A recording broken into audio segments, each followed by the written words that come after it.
বাগুৰুম্বা নৃত্য পৰিৱেশন কৰা চিখৰি চিখিলা ডান্স গ্ৰুপলৈ ধন্যবাদ জ্ঞাপন কৰিছোঁ।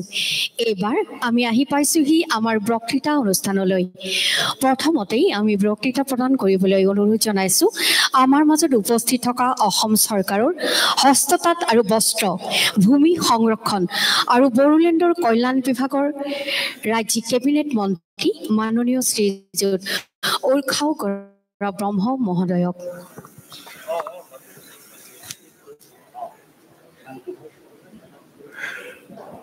बयनोबो खुलुमनाय जासिहरबाय नमस्कार। আজি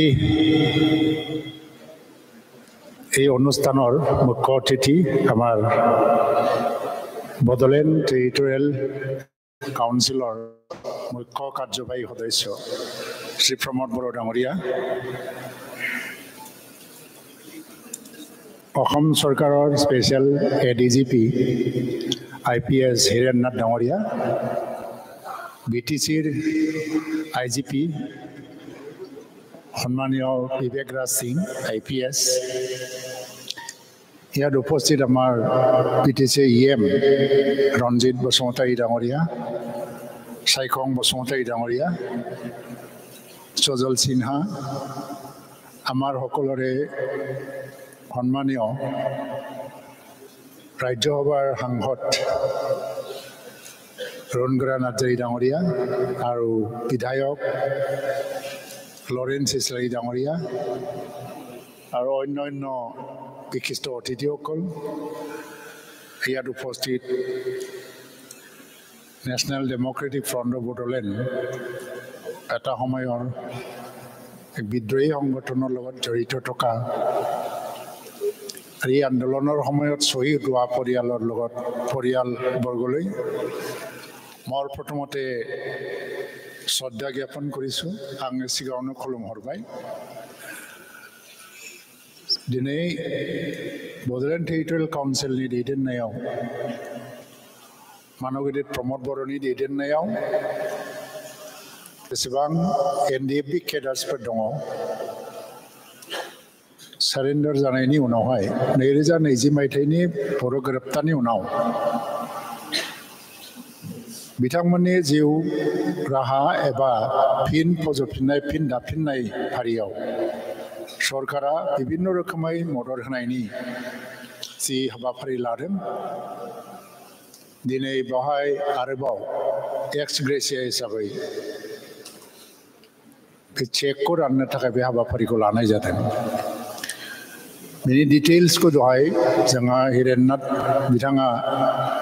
बुंनानै थांबाय आरो बिटिसिनि चिफ बिथां प्रमद बर' बिथाङाबो गावनि बिबुंथिनि गेजेरजों बुंगोन। आं बेनि सायाव गोबां बाथ्रा बुंनो लुबैया। गोजोन गोरोबथाखौ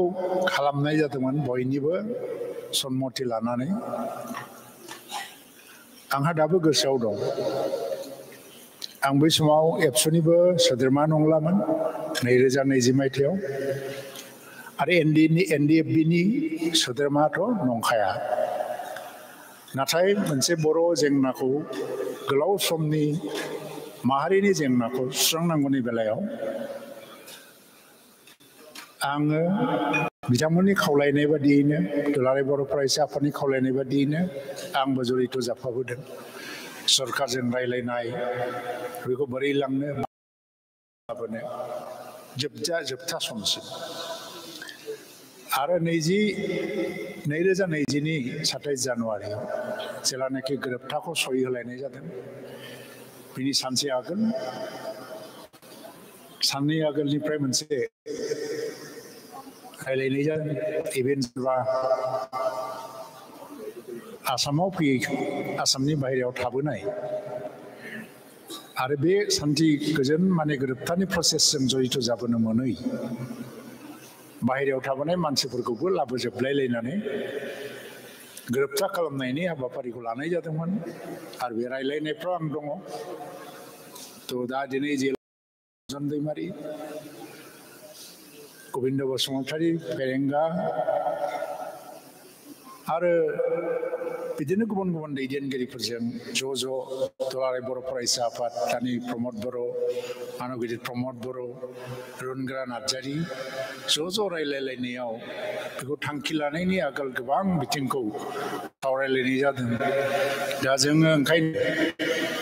बे गोरोबथाखौ खालामनांगौनि बेलायाव मोनसे ब्रड कनसेन्सासआव फैलायनानैसो गोरोबथाखौ जादों। दिनै गोरोबथानि 4 बोसोर बारलांबाय आरो बे 4 बोसोर बारलांनाय जुदिও जोंनि गेजेराव माखासे गोबां गुबुन गुबुन रोखोमनि अपिनियन एबा साननायफ्रा सोमजिलायदोंबाबो बे गोरोबथाखौ रावबो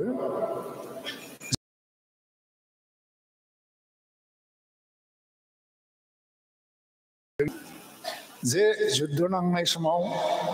जे स्ट्रागलनि समाव गभर्नमेन्ट आरो हाथियार हमग्रा आफादनि गेजेराव जेसेबांखि दावहा जाया, हाथियार हमग्रा आफादफोरा गोसो जायोबा ससाइटिखौ चेन्ज खालामनो हायो।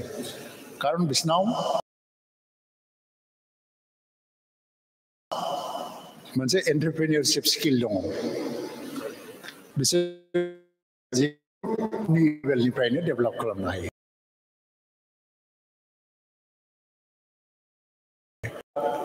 स्किल आरो एन्टारप्रेनियरशिप बेखौ डेभेलप खालामनांगौनि सानस्रिखौ गोसोआव लानानैसो एक्स ग्रेसिया एबा रिहेबिलिटेसननि फान्डखौ जोङो बेबायदियै गोबां एनडिएफबि केडार्सफ्रा दिनैहाय एग्रिकालचारनिफ्राय लानानै हर्टिकालचार एबा गुबुन गुबुन बिजनेसाव एन्टारप्रेनियरशिप डेभेलप जानानै साक्सेसफुल जाबोदों सोरबा थिखा मावबोदों स' आंनि एपिला बेनो जे बे गोजोन गोरोबथाखौ जोङो जाफुंहोनांगौ आरो जाफुंहोनो थाखाय बेसेबां बोसोर नांगौ जोङो बेनि थाखाय नाजालांबाय थानांगौ समा सोलायगोन साननायफ्रा सोलायगोन नाथाय गोजोन गोरोबथाजों जोंनि फिउचारा जड़ित जानानै दं स' जेसेबां मोनसे डेभेलपमेन्टनि प्रसेस गभर्नमेन्ट अफ इन्डिया लागोन बा आसाम गभर्नमेन्टआ लागोन जे रिसेन्टलि एडभान्टेज आसामाव गेलेफुजों क'क्राझारनिफ्राय रेल लाइन डेभेलप खालामनायनि मोनसे बाथ्रा फोसावजानाय जाहैबाय अश्विनी बैष्णबा फैनानै फोसावलांबाय फार्स्टिं सामथाइबारिनिफ्राय गेलेफुसिम भारतमाला लामाखौ बानायनाय जागोन आरो गेलेमफु माइन्डफुलनेस अफ सिटि बेखौनो लिंक लाखिनानै वर्ल्ड क्लास सिटिजों जोंनि ओनसोलावबो इनभेस्टमेन्ट डेभेलप जागोन बे फिउचारखौ नायहरनानै जोंनि इयुथ्सफ्रा दा फिउचारनि इक'नमिक फिउचार डेभेलपमेन्टनि प्रसेस बेवहाय जों गासिबो फिट जाहैनांगौ थ' बेवहाय जोंनि एनडिएफबि केडार्सफ्रा जाय एक्स ग्रेसिया मोनबाय फिसा जुदि माने जोङो मिडियाम बा माइन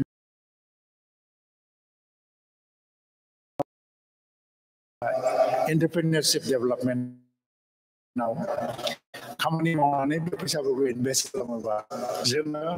इमप्लयमेन्टबो खालामनो हायो इक'नमिक डेभेलपमेन्टबो खालामनो हायो फिउचारा जोंनि जों बेखौ जोङो जोंनि आखायाव हमथानानै दोननो ना जोंनि आखाइनिफ्राय जों हगारसारनो बे जोंनि सायाव कारण डेभेलपमेन्टआ बाहाय जासिगोन गभर्नमेन्ट अफ इन्डियानो मोनसे प्लेनिंआव फैगासिनो दं रेलवे कच फेक्टरि फैनोसै स' फिउचार डेभेलपमेन्टनि जे गल बेखौ नांगौ बादि लांनायाव जोंबो माने रल प्ले खालामनो जोंनि पार्टिसिपेशनबो थागोन जोंनि आखायाव जोंनि कन्ट्रलाव दोननो ना जों बेखौ हगारसारनो दा जुदि कन्ट्रलाव दोननांगौबा साफ्रोमबो इयुथ्सफ्रा आरो एनडिएफबि केडार जायफ्रानोखि दिनै एक्स ग्रेसियाखौ मोनगोन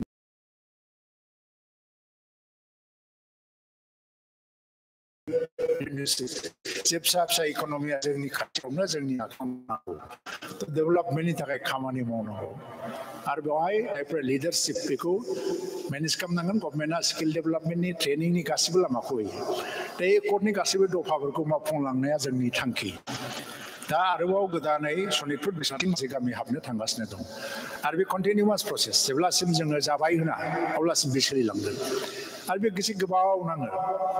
आरो दिनैहाय जेनेबा मार्टियार्स फेमिलि अलमस्ट एनडिएफबिनि मार्टियार्स फेमिलिफ्रा जोबनानै थांबाय दाखालिसो आसाम एसेम्ब्लियाव कुइसन फैदोंमोन बे हिसाबै दा गभर्नमेन्ट रेकर्ड मथे 592 मार्टियार्स फेमिलिफोरनो एक्स ग्रेसियाखौ होखांबाय 5 लाख करि आरो रिसेन्टलि बिटिआर गोरोबथानि सानाव होबावनायजों 636 मार्टियार्स फेमिलिया मोननो थांगासिनो मोनजोब्बाय